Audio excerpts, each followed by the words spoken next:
Loki, serio? Loki, to się źle skończy.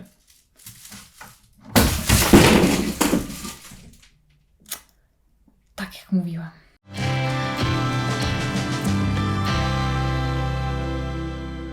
Cześć, witajcie. Nareszcie przechodzę do Was z moją rutyną pielęgnacyjną. Standardowo będzie poranna, wieczorna z nastawieniem na konkretne składniki aktywne. Jest to wieloetapowa, wielowarstwowa pielęgnacja, więc jeżeli ilość kosmetyków powyżej 3 w jednej rutynie pielęgnacyjnej Was razi, to dla własnego spokoju psychicznego nie polecam oglądać tego filmu. Dla wszystkich pozostałych to będzie świetny schemat pielęgnacyjny, powtórka z łączenia składników aktywnych i możliwe kombinacje, tak żeby zapewnić naszej skórze maksimum możliwości. I pamiętajcie, że pielęgnacja nie zna wieku. Przede wszystkim nastawiamy się na potrzeby naszej cery, aczkolwiek cery dojrzałe, bo często dostaję takie pytania, śmiało mogą korzystać z moich poleceń, z tych schematów pielęgnacyjnych, dlatego że ja nastawiam się na prewencję przeciwzmarszczkową z nastawieniem na bardzo silne i skoncentrowane składy w ramach prewencji, ale te same składniki aktywne będą tak samo dobrze działały również na cery starsze. I standardowo w opisie znajdziecie pełną listę produktów, linków i ewentualnych kodów zniżkowych, jeżeli takowe mam. Więc mam nadzieję, że ten filmik będzie pomocny. Jeżeli tak, to zostawcie kciuka do góry. Zachęcam do subskrypcji i już zaczynamy. Niezmiennie, bez względu na porę roku, moja pielęgnacja i tak naprawdę pielęgnacja każdego, kto poważnie myśli o prewencji przeciwzmarszczkowej, powinna składać się z 4 takich podstawowych filarów.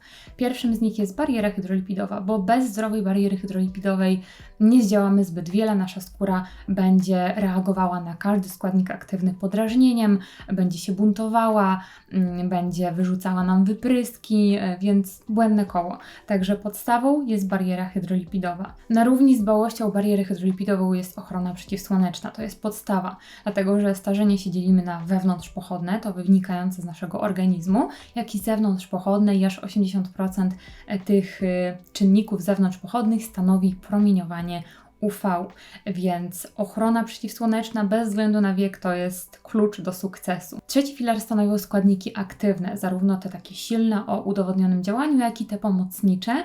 I oczywiście mam tutaj na myśli retinoidy, antyoksydanty, peptydy, czynniki wzrostu. Jest tego sporo. Natomiast takie podstawowe, na których ja się opieram, to są te wymienione, zresztą w trakcie filmu też raz jeszcze o nich wspomnę. I czwartym filarem, który jest pielęgnacją pośrednio, jest zdrowy tryb życia, czyli sen, dieta, ruch, unikanie stresu, używek, bo pamiętajcie, że nasz własny kolagen, który jest degradowany przez te nieodpowiednie zachowania, jest zawsze lepszy od tego, który będziemy potem przyjmować w formie suplementów. A kolagen to jest podstawa. W sumie jako 5. filar mogłabym dodać jeszcze masaż, dlatego że on też odgrywa ogromną rolę w tym, jak wygląda nasza skóra, jak odżywione i dotlenione są tkanki, więc to są takie podstawowe filary, na które powinniście zwrócić uwagę zarówno w pielęgnacji, jak i po prostu w swoim codziennym życiu. A teraz przejdziemy do mojej praktyki. I moją praktykę zacznę od retinoidów jako takiego złotego standardu w pielęgnacji przeciwzmarszczkowej. Kto liznął retinoidy, ten wie, jak cudowne efekty mogą dać. Oczywiście w dłuższej perspektywie stosowania, no i też długofalowo, jak najbardziej retinoidy można stosować cały rok. Kluczem do sukcesu jest wyrobiona tolerancja, więc jeżeli stosowaliście przez całą jesień, zimę retinoidy, to nie ma sensu ich odstawiać, dlatego że Wasza skóra już dobrze je toleruje, o ile dobrze toleruje, więc proponuję w tej sytuacji w dalszym ciągu używać albo tego samego stężenia retinoidów, natomiast jeżeli ono jest wysokie, to można po prostu zejść do niższego stężenia, ewentualnie zmniejszyć częstotliwość stosowania retinoidów, więc jeżeli stosowaliście 5 razy w tygodniu, to możecie przerzucić się na jakieś 2 razy w tygodniu, 3 razy w tygodniu, ewentualnie możecie przerzucić się na inną substancję, na inny retinoid, takie jak retinal, który jest mniej drażniący, no i też ma krótszą drogę konwersji do kwasu retynowego, ewentualnie retynyl retinoate, którego jestem ogromną fanką, który działa 8-krotnie silniej niż retinol, ale nie działa drażniąco, dlatego że też występuje z nośnikami składników aktywnych, a więc penetruje bezpośrednio w głąb skóry, nie podrażniając jej wierzchniej warstwy. Natomiast jeżeli nigdy wcześniej nie mieliście do czynienia z retinoidami, to polecam jednak zostawić się na okres jesienny, żeby wtedy zacząć je wprowadzać, bo może jednak dojść do podrażnienia, do zaburzenia naszej bariery hydrolipidowej, a wówczas nasza skóra jest uwrażliwiona i łatwiej jest o przebarwienia. Kwestia regularnego, skrupulatnego stosowania ochrony przeciwsłonecznej, reaplikacji filtrów, no i też obserwowania cery, nie przesadzania z ilością, z częstotliwością i ze stężeniem. Kwestia retinoidu w okresie bardziej nasłonecznionym, mam nadzieję, już omówiona, a tymczasem przejdę do mojej rutyny pielęgnacyjnej. Jeżeli chodzi o wieczory z retinoidami, to w tym momencie stosuję w dalszym ciągu serum z Health Labs Care, które ma w sobie właśnie tą cząsteczkę retinoate. Moim typem na okres bardziej nasłoneczniony już w ogóle jest właśnie retinoate, dlatego że jest to cząsteczka, która nie ulega łatwo utlenianiu się, nie jest fotowrażliwa, mamy działanie niedrażniące, silniejsze i od razu działające aktywnie, dlatego że tutaj nie musi zachodzić już żadna konwersja, bo retinoate jest hybrydą retinolu i kwasu retinowego. I mamy tutaj 0,06% tej cząsteczki, czyli tyle, ile było użyte przy badaniach klinicznych, które wykazały tak świetne właściwości, zarówno przeciwtrądzikowe, przeciwzmarszczkowe, wręcz były porównywane te wyniki do tretinoiny. Używam go na wieczór standardowo w pojedynkę, czyli po umyciu twarzy, osuszeniu nakładam serum. Jest to forma serum, więc jest znacznie lżejsza niż na przykład formy kremu z retinoidami. Stąd też, mimo że to jest konsystencja emulsyjna i ma bardzo bogaty skład, bo tutaj znajdziemy ceramidy, peptydy, cholesterol, lecytyna, jak dobrze pamiętam, mnóstwo takich odżywczych składników i mimo tego możecie czuć oczywiście potrzebę po aplikacji, żeby dorzucić jeszcze coś bardziej odżywczego. Wówczas poczekajcie te 30 minut, chociaż przy nośnikach składników aktywnych i przy tej cząsteczce myślę, że to nie jest aż tak mocno wymagane, natomiast ja zawsze trzymam się tych takich ogólnych wytycznych dotyczących retinoidów, więc 30 minut odczekuję, wówczas nakładam dowolny, najlepiej odżywczy krem i tyle. I tak wygląda moja rutyna pielęgnacyjna z retinoidami. Tego serum myślę, że używam już 2 miesiące i w dalszym ciągu podtrzymuję, że efekty są niesamowite. Zarówno spłycenie, czy po prostu wygładzenie delikatnych zmarszczek na czole, jak i też zmniejszenie ilości zeskórników, które zauważyłam na nosie i tak bezpośrednio tutaj nad brwiami, powiedzmy taka mini strefa T, to wszystko się zmniejszyło. Ta skóra jest ujednolicona, promienna, jakby gęstsza. Ja jestem ogromną fanką i gdybym miała wybrać jeden składnik, którego mogłabym używać do końca życia, to właśnie byłby retinoate, a z racji tego, że mamy tutaj na naszym polskim rynku produkt, który jest 5-krotnie tańszy niż Medik8, to ja jestem tutaj Team Health Labs. To teraz rutyna pielęgnacyjna wieczorna, ale bez retinoidów. Jest to rutyna dbania o barierę hydrolipidową z jednej strony, a z drugiej również dorzucam tutaj silne składniki aktywne o działaniu przeciwzmarszczkowym w maksymalnych stężeniach. Standardowo zaczynam od dwuetapowego oczyszczania twarzy i odkąd mam kamerkę UV, tym bardziej jestem za dwuetapowym oczyszczaniem twarzy, najpierw czymś na bazie oleju, a następnie czymś na bazie wody, czy to pianka, czy żel do mycia twarzy, dlatego że zauważyłam, że nawet dwukrotne mycie żelem do mycia twarzy nie zmywa całkowicie filtra. I używając chyba pianki, to tam z 3 razy czy 4 musiałam ją myć, tak żeby już nic na kamerce nie było widać. I to mi uświadamia, jak kluczowe jest dokładne oczyszczanie twarzy. Wiedziałam to wcześniej, ale co innego wiedzieć w teorii, a co innego zobaczyć w praktyce. Od dłuższego czasu, co zresztą widać po zużyciu, bo została mi jakaś 1/5, używam olejku do demakijażu z Veoli Botanica. Veoli nawet na stronie zaznaczyło, że to jest produkt właśnie do zmywania makijażu i SPF. Z początku miałam taką relację love-hate z tym produktem, dlatego że działanie oczywiście jest świetne. Tutaj nie mam mu nic do zarzucenia, zarówno konsystencja jest odpowiednia, bo nie jest ani lejąca się, ani zbyt gęsta, świetnie się nim masuje twarz, rozpuszcza makijaż, nic nie piecze w oczy, można dokładać w międzyczasie wody i też nie emulguje jakoś tak momentalnie, że nie macie szansy domyć tej twarzy. Natomiast mam zgrzyt w kwestii jego zapachu, dlatego że wszystkie znaki na niebie i ziemi wskazują na to, że to jest produkt, który będzie pachniał pomarańczowo. Ale jak dla mnie on nie pachnie pomarańczą i wręcz dziwnie pachnie. Powiem Wam szczerze, po prostu to nie jest mój zapach. To nie jest mój zapach, jestem ciekawa, czy wszyscy tak postrzegają ten zapach, czy tylko moje nozdrza. Natomiast jeżeli chodzi o działanie, ten olejek jest świetny, jest bardzo wydajny, bo jedna pompeczka wystarczy na umycie całej buzi i też myślę, że śmiało szyi dekoltu. Do tego ta buteleczka jest taka praktyczna, ładna, no tutaj naprawdę wszystko super, ale początkowo miałam problem z jego stosowaniem przez sam zapach. Następnie po zmyciu olejku, który nie emulguje tak momentalnie, więc też chwilkę musimy tą twarz płukać, ewentualnie ja zawsze posiłkuję się kondżakiem, którym po prostu ściągam wszelkie produkty, które mam na twarzy, produkty myjące. Po jego zmyciu czas na delikatny drugi etap oczyszczania. U mnie to zawsze jest delikatny etap, dlatego że wiem, że formą olejową i kondżakiem już zbiorę większość zarówno makijażu, jak i SPF i zanieczyszczeń. Kremowy balsam z Q&A, który jest takim kojącym plasterkiem myjącym, ale więcej o nim powiem Wam w porannej pielęgnacji, gdzie właśnie najczęściej go używam, chociaż do drugiego etapu oczyszczania też jak najbardziej mi się sprawdza, też ściągany kondżakiem. Następnie czas już na konkretne działania aktywne i tutaj sięgam po składniki, które muszą być w mojej rutynie pielęgnacyjnej i także polecam te składniki cerom dojrzałym, czy które chcą konkretnie prewencyjnie zadziałać i są to m.in. neuropeptydy z peptydem miedziowym i też z czynnikami wzrostu, łączne stężenie wszystkich składników aktywnych 35,5%. To jest po prostu niebywałe. To jest pierwszy kosmetyk, który ma tak wysokie stężenia tych składników. Uważam, że to jest najlepszy produkt marki Basic Lab, to nie jest sponsorowane.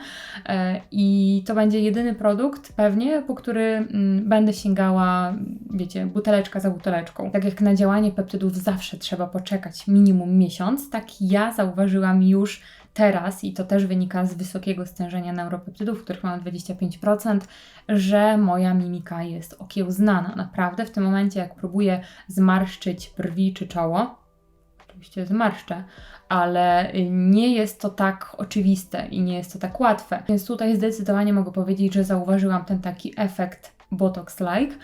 Do tego jeszcze mamy, powiedziałam, że maksymalne stężenie czynników wzrostu, dlatego że wszelkie inne kosmetyki, jakie widziałam z czynnikami wzrostu, głównie są to produkty koreańskie, mają właśnie 10% i nie powiedziałabym, żeby ta cena była niższa, zważywszy też na to, że mamy i neuropeptydy i jeszcze peptyd miedziowy, więc też mamy maksymalne stężenie. Czynniki wzrostu były wykorzystywane w medycynie w przeszczepach skóry i chociażby to powinno nam już sugerować, jak silne właściwości regenerujące mają. Czynniki wzrostu można nazwać taką najaktywniejszą kwintesencją naszej krwi. Myślę, że wiele osób kojarzy osocze bogatopłytkowe czy fibrynę bogatopłytkową i właśnie czynniki wzrostu tam są kluczowe i to one tak świetnie regenerują skórę, tak działają naprawczo, wręcz odbudowująco. No i właśnie tutaj mamy 10% tych czynników wzrostu. Troszkę się zafiksowałam teraz na czynniki wzrostu. Ja mam takie fazy na jakieś składniki aktywne. Wcześniej to było DMAE, zaraz do tego przejdziemy, a teraz to są właśnie czynniki wzrostu i wiem, że po wykończeniu tej buteleczki gdzieś tam się zakręcę za jakimś produktem z czynnikami wzrostu. No i mamy peptyd miedziowy. Peptyd miedziowy, który jest z jednej strony peptydem transportującym, a więc on pomaga głębiej wnikać składnikom aktywnym, tak wiecie, prowadzi je za rączkę, jak i też pobudza produkcję kolagenu, elastyny. Też były badania, które wykazały, w jakim stopniu zwiększył produkcję kolagenu, tam chyba było 70%, także zmniejszył ilość zmarszczek oraz ich głębokość i to tam było chyba 30-20%, więc też ma działanie przeciwzmarszczkowe, takie ujędrniające, uelastyczniające. To jest bardzo lekki produkt o konsystencji takiej wodno-żelowej, bardzo ładnie się rozprowadza, momentalnie się wchłania, nie powiedziałabym, że nawilża, bo ja też stosuję go tak dwojako. Jeżeli nie mam czasu, i najczęściej to jest pielęgnacja poranna, to stosuję razem z nim składniki, które się właśnie nie gryzą z peptydem miedziowym, o czym szerzej mówiłam Wam w osobnych shorts.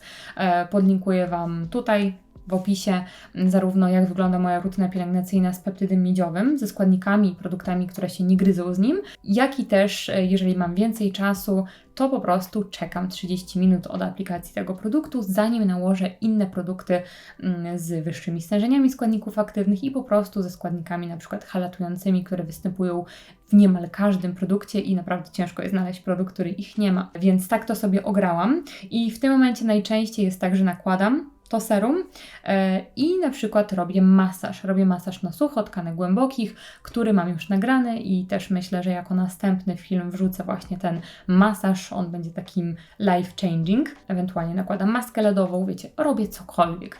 Tak, żeby te 30 minut mniej więcej minęło, a następnie już bez spiny przechodzę do kolejnych składników aktywnych. Kolejnym składnikiem, na którego fazę mam już od ponad pół roku i też postanowiłam sobie, że przetestuję wszystkie produkty dostępne na rynku z tym składnikiem, tak żeby mieć i porównanie i znaleźć po prostu taki najskuteczniejszy, jest DMAE. To jest składnik, który gwarantuje szybkie napięcie skóry. To jest efekt tymczasowy, tak samo jak przy stosowaniu neuropeptydu. W momencie, kiedy je stosujemy, ten efekt relaksacji mięśni jest. Kiedy przestajemy po jakimś czasie, znowu te mięśnie wracają do swojej dawnej siły. Przy DMAE również, dlatego nie planuję go odstawiać. Poza tym napięciem skóry to jest składnik, który również gwarantuje nawilżenie, nawodnienie, takie zwiększenie jędrności, ale także przy równoczesnym zastosowaniu technologii nośników składników aktywnych też będzie pobudzał produkcję kolagenu, elastyny. Dlatego tak się go uczepiłam, bo po prostu widzę te pozytywne efekty. Po zużyciu chyba 3 czy 4 buteleczek innych produktów z DMAE, które zamawiałam na iHerb, stwierdziłam, że przetestuję Sesdermę, która bazuje na technologii nośników składników aktywnych, gdzie tutaj właśnie przy DMAE to jest kluczowe, jest mega perfumowany. Stąd też tak nie do końca mi leży, ale tak jak mówię, gdzieś tam widzę to napięcie, ujędrnienie skóry. Przy pierwszej aplikacji, co ciekawe, jak zaaplikowałam go niechcący na usta, to też czułam takie mrowienie, czy taki wręcz jakby paraliż tych ust, więc stwierdziłam, oho, działa, a potem już nie czułam tego. Tak jak wielokrotnie Wam mówiłam, pomiędzy poszczególnymi kosmetykami zwilżam twarz wodą. Przeważnie to jest woda termalna. Po zużyciu wody termalnej za wen przerzuciłam się na taką wodę kupioną w drogerii DM. I jest mega. Daje świetną mgiełkę, która tak delikatnie tylko zrasza twarz i pozostałe kosmetyki bardzo ładnie się rozprowadzają, bo właśnie zwilżenie twarzy przed aplikacją kosmetyków będzie zwiększało penetrację składników aktywnych, ale też wpływało na lepsze rozprowadzanie się kosmetyków, zapobiegało ich rolowaniu się przy tylu kosmetykach. I właśnie po zwilżeniu skóry aplikuję taki nawadniająco, nawilżający, antyoksydacyjno-ujędrniający tonik z marki Q&A. Algowy tonik z Q&A, który też Wam pokazywałam w tańszych zamiennikach. Może nie tyle tańsza, co bardziej nieperfumowana i bogatsza składowo wersja algotoniku z Sensu Mare i w dalszym ciągu podtrzymuję. Ten tonik jest mega. Ma bardzo lekką, taką jedwabistą konsystencję, świetnie się rozprowadza, nie klei się, momentalnie ta skóra jest odczuwalnie bardziej nawilżona, napięta, taka napita od środka. I z racji tego, że właśnie jest to tonik, który traktuje jak serum, to też mamy bardziej ekonomiczną, budżetową opcję, no bo uznajmy po prostu, że mamy tutaj 100 ml serum do twarzy. Po aplikacji nawadniającego toniku serum przechodzę teraz do serum emulsyjnego, czyli już takie konkrety. Tutaj stawiam na ceramidy, które są cementem międzykomórkowym i nieprzypadkowa nazwa, dlatego że one tak skutecznie blokują ucieczkę wody z naskórka, też uzupełniają braki lipidów w naszej skórze i są świetnym składnikiem regenerującym, naprawczym, dbającym po prostu o barierę hydrolipidową i tak naprawdę w pielęgnacji każdej skóry powinny się znaleźć. I mimo, że mówię serum, to mam na myśli krem ceramidowy z Vaoli Botanica, który ma tak lekką konsystencję, że u mnie się świetnie właśnie sprawdza w roli serum. Myślę, że cery problematyczne, tłuste, które nie lubią ciężkich konsystencji, z powodzeniem mogą go stosować jako krem, ewentualnie jako serum. Myślę, że każda cera mogłaby go wrzucić w dowolnym miejscu w swojej pielęgnacji. Tutaj mamy podręcznikowy skład, jeżeli chodzi o dbałość o barierę hydrolipidową, stosunek ceramidów do cholesterolu i nienasyconych kwasów tłuszczowych. Samych ceramidów mamy 2,5%, do tego jeszcze mamy olej konopny, który uwielbiam i też jakby w pojedynkę stosuję przy odbudowie bariery hydrolipidowej. Na jego ogromny plus jest fakt, że mamy tutaj 40 ml, a więc więcej niż w takim standardowym serum. I muszę Wam powiedzieć, że zdecydowanie bardziej wolę ten produkt w formie serum ceramidowego, aniżeli serum ceramidowe z Basic Club. Tak, powiedziałam to. W myśl podręcznikowej dbałości o barierę hydrolipidową i do tej pory zdarzają się pytania, czy takie bardziej stwierdzenia, że olej powinien iść na krem. Olej jest okluzją aktywną biologicznie, a więc ma pełnić konkretną funkcję w naszej skórze. On będzie zapobiegał ucieczce wody z naskórka, przez co też pośrednio działał nawilżająco, ale też działa aktywnie na wszelkie procesy zachodzące w komórkach skóry, więc dlatego oleje i to takie dobrane, konkretnie bogate w nienasycone kwasy tłuszczowe powinny być traktowane jako serum, czyli po prostu taki aktywny krok w naszej pielęgnacji. Ja uwielbiam oleje po prostu, ale też uwielbiam, jak są wzbogacone jeszcze dodatkowo składnikami aktywnymi, bo po co się ograniczać. I dlatego tak uwielbiam to serum olejowe ze Slavia. Uwielbiam je za lekką konsystencję, za świetny dobór lekkich, niekomedogennych olejów, piękny zapach, taki cytrynowa trawa, ale przede wszystkim też za to, że mamy tutaj 1% bakuchiolu. Bakuchiol, czyli roślinna taka alternatywa dla retinolu, która też przejawia podobne działania i to działanie było wykazane w badaniach porównawczych, zwłaszcza przy tym stężeniu 1%. Będzie zarówno działał przeciwzaskórnikowo, będzie regulował wydzielanie sebum, będzie wygładzał, przyspieszał odnowę komórkową, ale to nie znaczy, że on będzie działał złuszczająco, bo bakuchiol jest totalnie niedrażniący, można go stosować właśnie bez bojaźni o przebarwienia latem, także kobiety w ciąży mogą go stosować, także to jest świetna alternatywa dla retinolu, jeżeli na przykład nie możecie go używać. Ewentualnie świetne wzbogacenie Waszej pielęgnacji z retinoidami, żeby tak dać jeszcze naszej skórze kopa. Ono jest w czołówce moich takich olejowych, aktywnych produktów. I po serum olejowym czas na domknięcie wszystkich składników aktywnych, które wcześniej zaaplikowaliśmy, odżywczym kremem.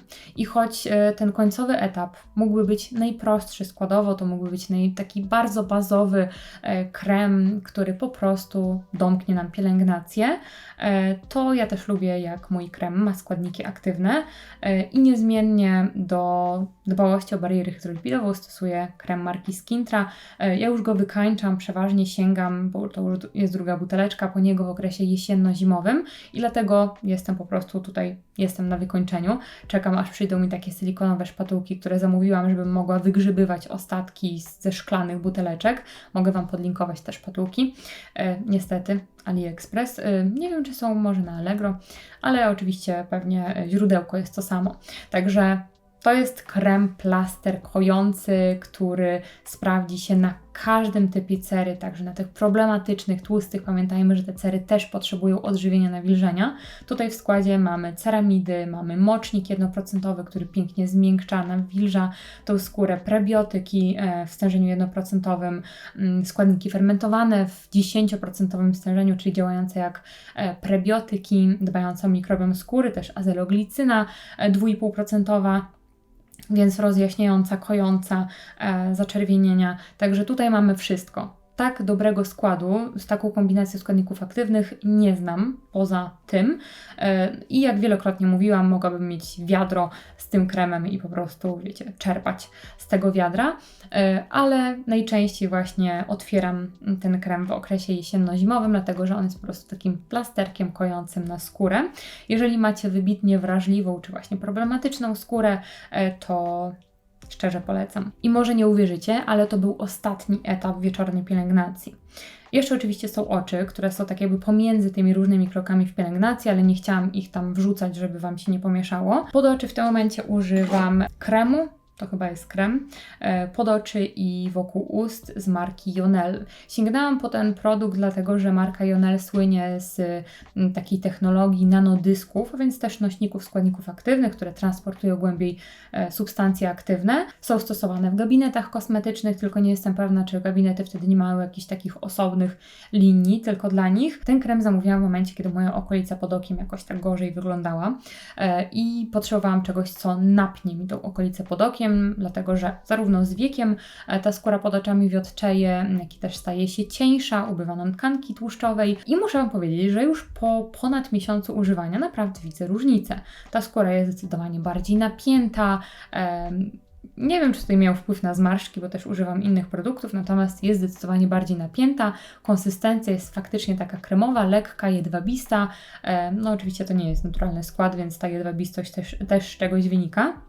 W składzie mamy sporo peptydów, też jest kofeina, która działa pobudzająco na mikrokrążenie, a więc i też będzie zmniejszała obrzęk, zasinienie docelowo, więc Ogólnie jestem bardzo zadowolona. Mam jeszcze w zapasie, bo razem zamówiłam też taki krem czy serum napinacz, które też jest dedykowane na całą twarz, ale pewnie będę używała tylko pod oczami z tej marki. No i zobaczymy. Przetestuję oba i dam Wam znać. Z racji tego, że ten krem aplikuję w tym samym czasie co peptyd miedziowy, to zanim nałożę kolejny kosmetyk na okolice pod okiem, mija te co najmniej 30 minut. I od jakichś 2 tygodni zaczęłam używać hiszpańskiej marki Theramid.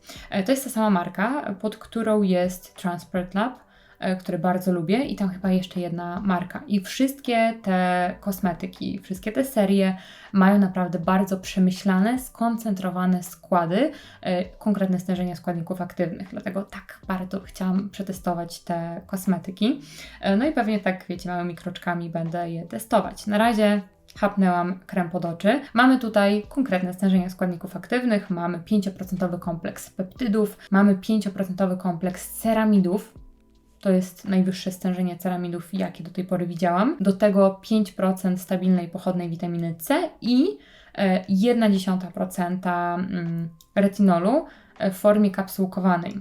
Mimo że na opakowaniu jest 1% retinolu, to na tym takim kartonowym opakowaniu było 1/10, nie wiem, ktoś się tutaj machnął chyba. Bardzo skoncentrowany skład, poza tymi głównymi składnikami mamy też mnóstwo innych i docelowo ten krem będzie działał przeciwzmarszczkowo ze względu na retinoidy, napinająco, ujędrniająco, nawilżająco dzięki peptydom, także odżywczo, regenerująco dzięki ceramidom, no i też rozjaśniająco dzięki witaminie C. Także czego chcieć więcej. On ma bardzo ciekawą konsystencję. Ona jest dosyć lekka z jednej strony, z drugiej strony jest taka delikatnie ciągnąca się, co jest bardzo ciekawe.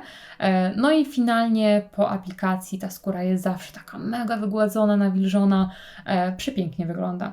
I nie wiem, czy to jest jakiś efekt taki optyczny, czy po prostu, nie wiem, w sumie nie wiem, ciężko mi to wytłumaczyć. W każdym razie 2 tygodnie używam i jestem naprawdę pod wrażeniem zarówno składu, jak i też samego działania aplikacyjnego, takich odczuć sensorycznych. Do tego jeszcze mamy tutaj pompeczkę, co jest mega higieniczne, też widać zużycie, więc super. Ja jestem naprawdę pod wrażeniem tej marki i nie mogę się doczekać kolejnych kosmetyków. I tak, to jest cała wieczorna rutyna pielęgnacyjna bez retinoidów. Ja wiem, że jest tego dużo i żeby Wam to troszeczkę uporządkować i może uzasadnić, dlaczego tyle tego i takie składniki, jeżeli tego nie zrobiłam wcześniej, to przedstawię Wam to na schemacie. I tutaj macie oczywiście dwuetapowe mycie, następnie peptyd miedziowy łamany na czynniki wzrostu i neuropeptydy z nastawieniem na ujędrnienie, napięcie, relaksację mięśni i regenerację, następnie DMAE, który ma napinać tą skórę, następnie serum ceramidowe, które ma dbać o barierę hydrolipidową,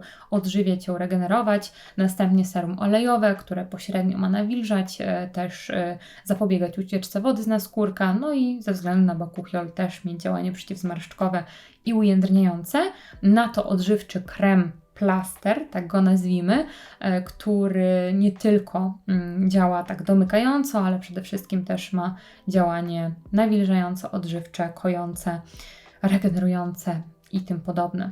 Oczy to serum napinające i na to idzie krem, który też ma działanie przeciwzmarszczkowe, napinające, także wszystko ma tutaj sens. Każdy produkt tutaj nie jest z przypadku. No i teraz przejdziemy do pielęgnacji porannej, która również jest z nastawieniem na barierę hydrolipidową, bo każda pielęgnacja jest dobra, żeby dbać o barierę hydrolipidową. Do tego jeszcze wjeżdżają antyoksydanty i ochrona przeciwsłoneczna. Rano stawiam na bardzo delikatne mycie twarzy. Uwielbiam kremowe, takie emulsyjne konsystencje. Mam tutaj produkt, z którym się początkowo nie polubiłam. Zaraz Wam powiem czemu. To jest taki kremowy balsam z marki Q&A z ekstraktem z owsa. Ogólnie mam tutaj tego owsa sporo, zarówno w postaci mleczka owsianego, jak i też ekstraktu. Skład jest bardzo bogaty, bardzo odżywczy, to jest po prostu kremowa konsystencja, taka dosyć gęsta i nie polubiłam się z nim początkowo, dlatego że używałam go, tak jak producent zaleca, do pierwszego etapu oczyszczania twarzy, a więc do demakijażu i bardzo ciężko tą kremową konsystencją było mi zmyć makijaż. Ten produkt należy nakładać na zwilżoną skórę,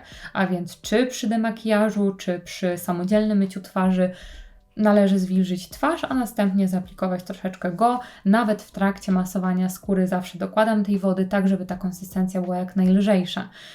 Do demakijażu totalnie mi się nie sprawdził, natomiast dałam mu szansę i zaczęłam go używać do drugiego etapu oczyszczania i do mycia rano. I powiem Wam, że dawno tak chętnie nie sięgałam po jakiś produkt do mycia. To jest po prostu taki kojąco oczyszczający plasterek na skórę.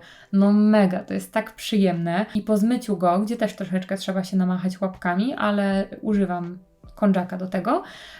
Po zmyciu skóra jest zawsze mega miękka, naprawdę jest mega miękka, nawilżona, gładka, jędrna. Już wówczas nie odczuwam potrzeby aplikacji toniku i od razu przechodzę do serum. Po suszeniu twarzy jednorazowym ręcznikiem papierowym przechodzę do znanego Wam już serum peptydowego.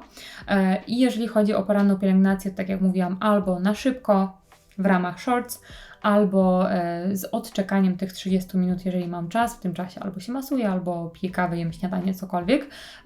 I zazwyczaj właśnie tyle mi to zajmuje, także przeważnie jak mam czas, odczekuję te 30 minut, żebym mogła przejść już tak bez ograniczania się do pozostałych składników aktywnych. Po tym czasie bez zmian aplikuję serum z Dmae, a następnie przechodzę do emulsyjnego serum antyoksydacyjnego. Jeżeli chodzi o antyoksydanty, to one oczywiście pełnią funkcję zwalczającą wolne rodniki, więc zarówno w diecie, jak i w pielęgnacji antyoksydanty są podstawą. Antyoksydantów mamy mnóstwo, nie tylko witamina C, ale także niacinamid, resveratrol, większość ekstraktów roślinnych, powiedzmy wąkrota azjatycka, witamina E, kwas ferulowy, no mamy ich mnóstwo, więc nawet jeżeli nie jesteście fanami witaminy C, to zawsze znajdziecie coś dla siebie, co będzie pełniło funkcję antyoksydacyjną. Ja osobiście nie jestem jakimś fanatykiem witaminy C, natomiast jeżeli już sięgam po nią, to w tych stabilnych pochodnych, tak żeby to nie gryzło mi się z innymi składnikami aktywnymi, bo jednak jak widzicie lubię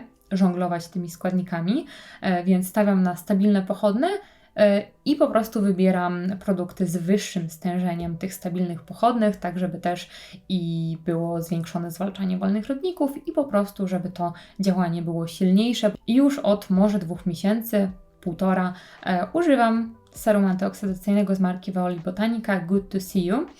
Oni mają bardzo fajne nazwy. Tutaj mamy w składzie 10% etylowanej witaminy C, etylowanego kwasu askorbinowego i 5% tetraizopalmitinianu askorbylu, a więc tej olejowej pochodnej. Ten skład jest bardzo bogaty, mimo w dalszym ciągu lekkiej konsystencji i to jest, myślę, że taki wspólny mianownik produktów marki Veoli, że oni mają bardzo lekkie konsystencje, mimo tak bogatych składów, co jest bardzo ciekawe i śmiem twierdzić, oczywiście nie przetestowałam wszystkich produktów, ale śmiem twierdzić, że właśnie te lekkie konsystencje i unikanie tych takich w większości problematycznych składników sprawia, że to będą dobre produkty dla cer problematycznych. To serum poza konkretną porcją antyoksydantów zapewnia mi po prostu takie odpowiednie nawilżenie, odżywienie tej skóry przy równoczesnej lekkiej konsystencji, która nie gryzie się z innymi kosmetykami, która nie obciąża mojej skóry. Jeżeli chodzi o sera z witaminą C, to ja nigdy nie widzę jakichś takich wymiernych efektów, chociaż działanie antyoksydacyjne z pewnością jest, czego nie widzimy gołym okiem, więc tutaj mogę po prostu powiedzieć, że skóra zawsze bardzo ładnie, promiennie wygląda, jest nawilżona, taka rozświetlona. Następnie, podobnie jak w tym schemacie wieczornym, na serum emulsyjne idzie serum olejowe. I tutaj albo używam tego serum z bakuchiolem ze Slavia, ewentualnie to drugie serum Slavia. Tutaj mamy 3% witaminę C, również w tej stabilnej pochodnej tetraizopalmitynianu askorbylu. Też mamy 2% witaminę E, olej arganowy i ogólnie mnóstwo świetnych olejów. Naprawdę uwielbiam tę konsystencję, one są takie mega leciutkie, a przy tym odżywcze. To wszystko domykam kremem i mimo, że to jest pielęgnacja poranna, to stawiam na dosyć odżywczą formułę, ale nie obciążającą. I już dosłownie wylizuję ostatki kremu peptydowego na noc ze Slavia. Wiem, że na noc, ale stosowałam go zarówno rano, jak i wieczorem, tak wiecie, przeplatając ze Skintrą. Uwielbiam i jestem pewna, że znajdzie swoje miejsce w ulubieńcach roku. Ta konsystencja mi nieco przypomina krem z Try-Me, który również tak bardzo lubię. Natomiast tutaj mamy polski produkt, naturalny, z naprawdę skoncentrowanym składem. Tutaj mamy neuropeptyd, argirelinę, poza tym 0,5% bakuchiolu, ponownie ta roślinna alternatywa dla retinolu. ceramidy, poza tym mnóstwo odżywczych składników jak cholesterol, fitosfingozyna, no po prostu taka, wiecie, bomba odżywcza, ale nie obciążająca. Do tego on jeszcze tak cudownie pachnie i co ciekawe, to jest jeden z nielicznych kremów tutaj w moich zapasach kosmetycznych, który nie ma w sobie składników helatujących, więc też bez problemu można go łączyć z peptydem miedziowym. Szczerze uwielbiam ten krem, on ma w sobie wszystko, co powinien mieć dobry krem i podstawą porannej pielęgnacji jest oczywiście filtr SPF. I jak widzicie tutaj już totalne ostatki, myślę, że na jakieś pół użycia mi starczy.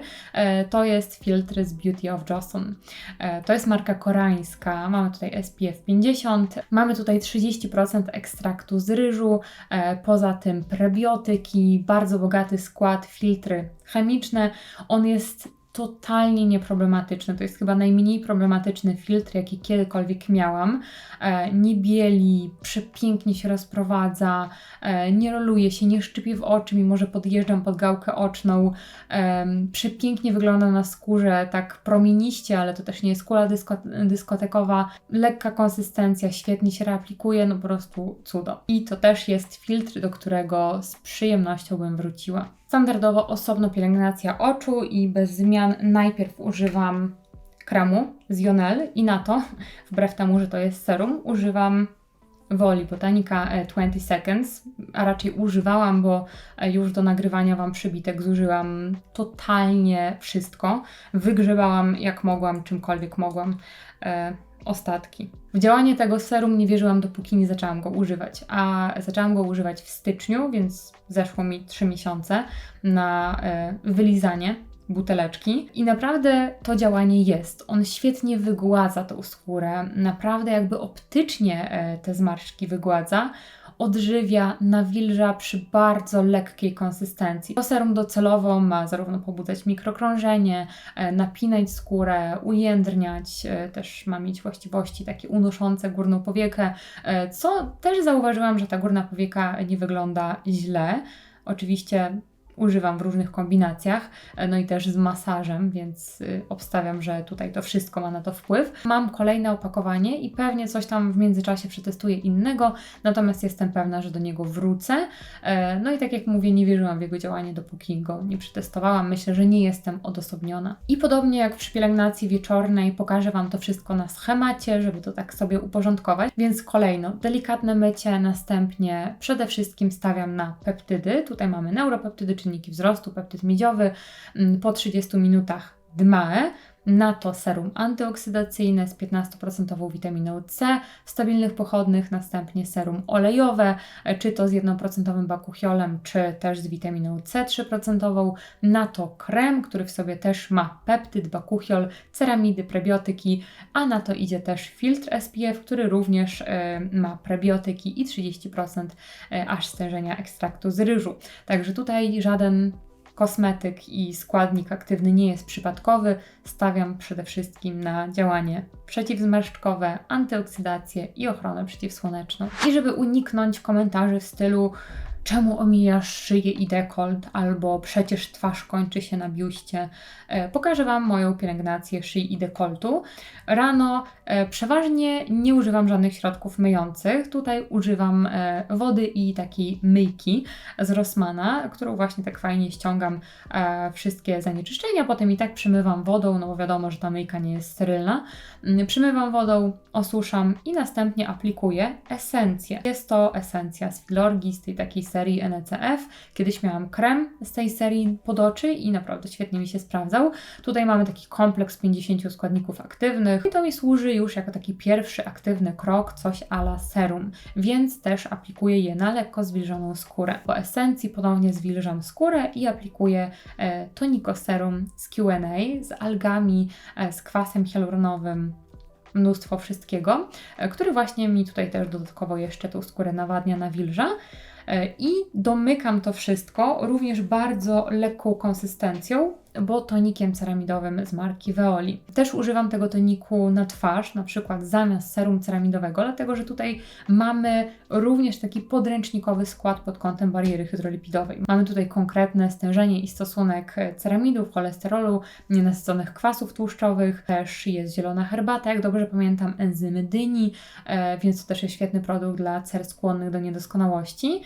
Pięknie tą skórę tak jedwabiście wygładza, nawilża, odżywia, ale nie obciąża. Ogólnie takie produkty typu odżywczy tonik, mleczny czy właśnie esencja są świetną opcją budżetową, nawet jeżeli kosztują troszeczkę więcej, to ze względu na ich wydajność, bo są lżejsze i na większe pojemności, finalnie są bardziej opłacalne, dlatego też na ten większy obszar Shea Decolt stosuje tego typu produkty. Także na Shea Decolcie zapewniam sobie porcję odżywczych składników w postaci tego toniku, a na to idzie oczywiście serum olejowe. I przeważnie jest to serum z 3% witaminą C ze Slavia, dlatego że bakuchiol jakoś tak sobie zostawiam na twarz. W pielęgnacji wieczornej stosuję olej konopny, który też stosuję na twarz w momencie większego podrażnienia czy zaburzenia bariery hydrolipidowej.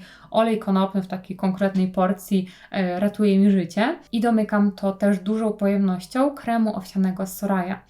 Na pewno on jeszcze jest dostępny przez internet. To nie jest krem, to jest taki multifunkcyjny balsam, a więc może być stosowany zarówno na twarz, jak i na szyję, dekolt, ciało. Skład jest porównywalny do kremu, więc tutaj też nic się nie gryzie, a ze względu na to, że owies naturalnie jest bogaty w ceramidy, no to można to po prostu nazwać takim kremem odżywczym ceramidowym i on jest naprawdę mega otulający, do tego jeszcze tak jakby delikatnie matuje, a przynajmniej zostawia tą skórę satynową, no i to takie poczucie odżywienia jest świetne. Naprawdę polecam Wam jako taką opcję budżetową w dużej pojemności do stosowania zarówno na